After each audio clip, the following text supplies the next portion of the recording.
ห้าไปทักแล้วแลกกับเธอว่ารักแต่มันก็เร็วเกินไป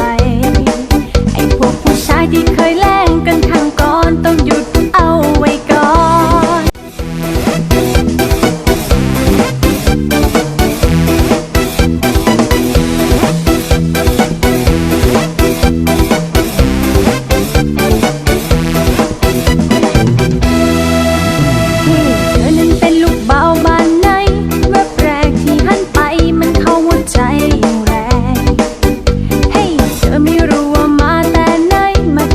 ฉันหวั่นไหวแล้วหลงไหลอย่างแรงก็อยากจะเดินเข้าไปห้าไปทักแล้วแลกกับเธอว่ารักแต่มันก็เร็วเกินไปไอ้พวกผู้ชายที่เคยแลก